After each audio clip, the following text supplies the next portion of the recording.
Coming up on today's wrestling news, a new WrestleMania CM Punk triple threat. We've got a correction on Keith Lee's backstage AEW status. Rita Chatterton was under AEW contract. And Hulk Hogan and his beer is being sued. I'm Michael Hamflett. And I'm Phil Chambers. And this is the news. And we're going to start where else but with WrestleMania and the Punker. It feels like you need one of these every day because that's how the business works. And the business right now continues to speculate on exactly how the top end of the WrestleMania card will shake out, especially around the WWE title and that massive slate of stars now that Jey Uso and Gunther's world title match is official. Obviously, following up from some reports last week, there's been a lot of speculation that the Rumble stuff between Roman and Seth and CM Punk was to lead to a triple threat between those three.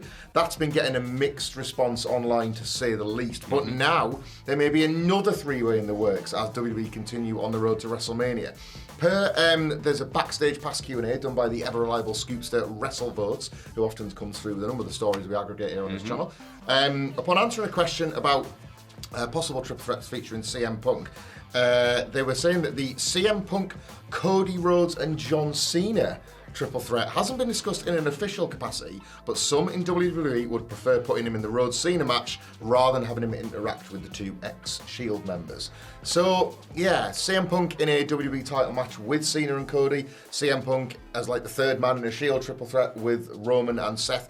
It seems increasingly likely that the Punker will be interacting with one of those two singles matches rather than splitting all of these off into singles arenas. Yeah. But Elimination Chamber can only have one winner. So, we're still not sure how that's going to make things any clearer. Yeah, I mean, at least if they're putting him into the Cena mix. I mean, Cena's already just kind of announced himself for the Rumble, announced himself for the Elimination Chamber. He may as well just announce himself into the WrestleMania main event at this point. Might be on the verge of a heel turn for Cena if he keeps on going like this. Punk wins and Cena says, well, I can't stop I'm going in anyway. Yeah.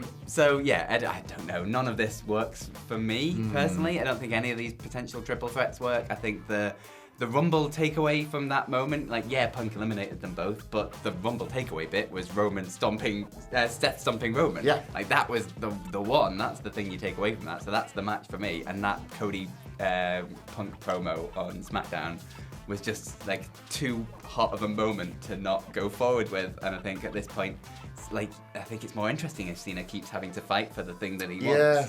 It's there's a lot of discussion, obviously, about John Cena getting this record-breaking in WWE terms 17th world title, and I'm all in favour of that too. Yep. But yeah, every time he should beat Punk at SummerSlam. Well, that's fine. We're okay with Punk at SummerSlam. Look, I'm okay with the last show of the year, December, his last opportunity, he gets it done, and then has to surrender it. Something like that. The Punk Cody match since, AEW has been my wrestling dream match realistically, but every time they build it within WWE, now they've kind of gotten away from not just the reality of, I said I was going to do it, you actually went and did it. It's now just about the build, it's about the world title. They've got so many reasons to have that match.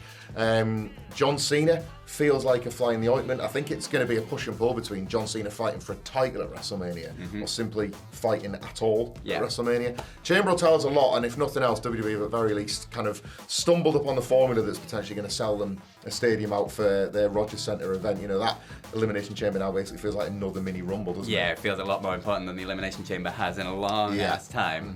And at the end of the day, they've got people talking about it, and we're sat here speculating about it, which has only got to be a good thing. It's just they've just made too many stars. What can we say? Well, this is it. But don't end up kind of tripping over yourself to compromise for all those stars. Be bold. Yeah. Make some big booking decisions. We're not in support of these triple threats, but we might have to get them anyway. Indeed. We're moving over to AEW, and we've got a correction from something you reported yesterday. It's all this guy's. Sorry, guys. That's why I'm not the OTJ. That's it.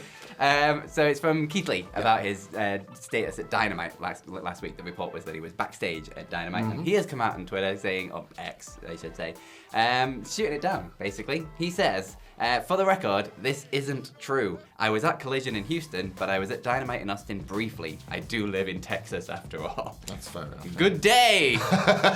That's extremely Keith Lee. Extremely Keith Lee. That's how you know it was from him. I know, that's it, yeah. This was one of the situations where, because we were reporting on all the releases from AEW, there was almost a nice contrast to Keith Lee, well, he's staying, and he's actually backstage. So this is like still nice news. We talked at length about how Keith Lee's had the worst luck with health and illness problems, and how so many of his big moments have been undercut by then long periods of absence and the like, especially within AEW the last couple of years. Yeah. So it's nice to hear that he's obviously visiting backstage, even if it's just for geographical reasons. Well, that's the thing. It still means he's on good terms with AEW. Yeah. He's just like going to see everyone. If like I wouldn't read too much into it in terms of like maybe things are going to happen with him going forward, but at least like the relationship's still there. Yeah, and you know, Keith Lee's obviously tone online means that he has to do so much of his communication online with fans because he doesn't get the opportunity to see them in person.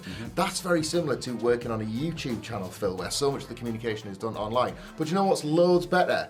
Getting to do it in person on a world tour. We are going on our first ever world tour. If you've ever been to a WhatCulture live show before, you know how much fun they are. And if you've never been to one before, join us on this world tour. We're going to be in Manchester, Belfast, Glasgow and London. If WWE is in town, so are we. It's the best place to meet up ahead of all the WWE events here in the UK.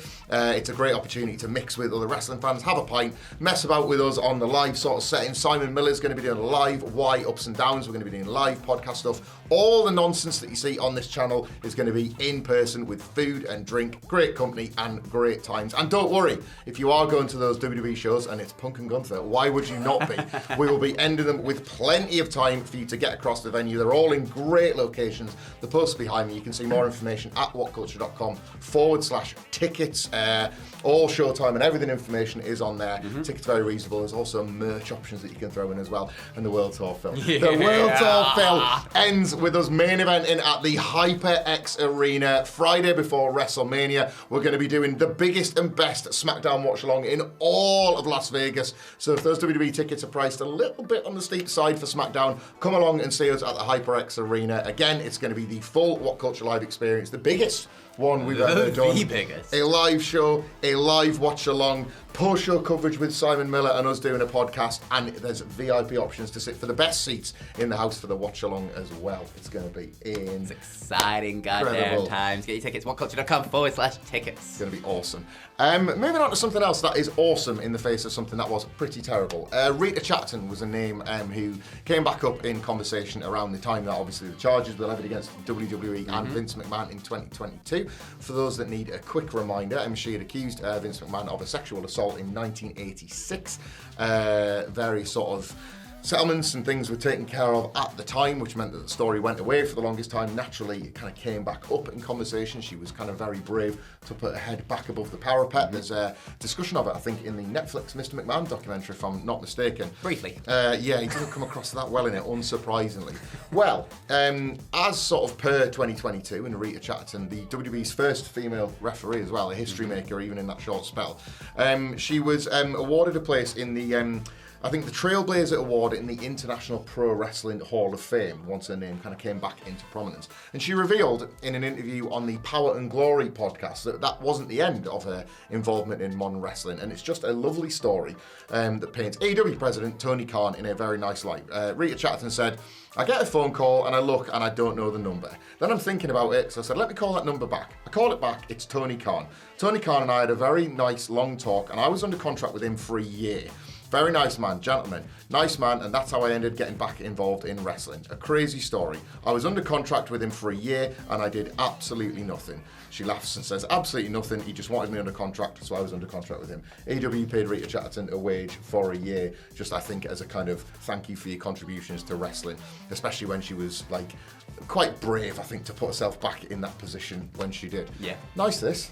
Yeah, really nice. Like one of those where it's just a nice thing happening in wrestling. That it's always nice to talk about it when it happens because you don't get to about that often. It's we try and do this whenever we can. I like to think we're as balanced and critical of AEW's creative processes and when we need to be. There's plenty in the comments below that'll disagree, but do it nicely with each other.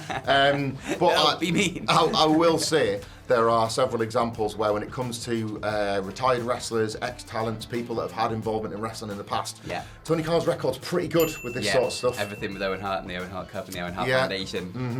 There's a lot of it at this point. Yeah.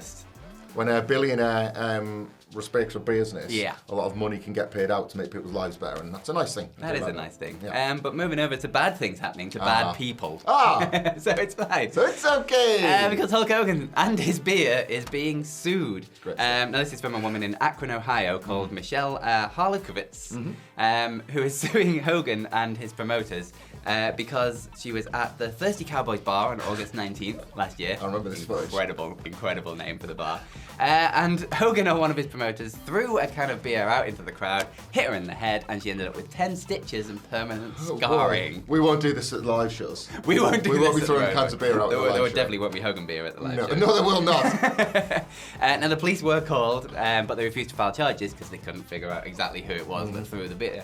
But she is suing Hogan and his promoters and the bar and the bar's owner, and seeks financial compensation for her medical expenses as well as emotional distress and pain and suffering. Yeah. So yeah, it's just funny when Hulk Hogan gets sued. Really. Yeah, there's a photo of her with the stitch. I don't know if I read it, Ben Roy's going to throw this up or not, but I suppose it should come with a content warning if people don't like grisly body stuff, because it's a serious cut across the head where she's taking it. This isn't a Mandela effect, is it? The video out there exists. There's a video of him lobbing the cans out and somebody gets one and you can kind of either see a bounce or something. I recall this when it happened at the time and being like, is that on? Is that okay? It is full cans of beer. There's underarm passes to people in the front row or something, and then there's just hurling a beer out into the crowd, and it's like, come on, guys. So maybe that video will resurface again, or at least be reviewed in court, I suppose, as and when this works out. So yeah, all the best to her and less so to the Hulkster. We'll kind of have more on this one as and when it breaks, I guess, and I'm sure with it being Hulk Hogan, there will be much more to follow up on. Look, thank you for joining us for this news today. Don't forget WhatCulture.com/tickets. Yeah. And Phil, I for one love the platform that this video is being broadcast on, but I guess I'm just gonna shut it down forever, right? Don't do that. What? Continue on your YouTube journey right here. We'll see you soon.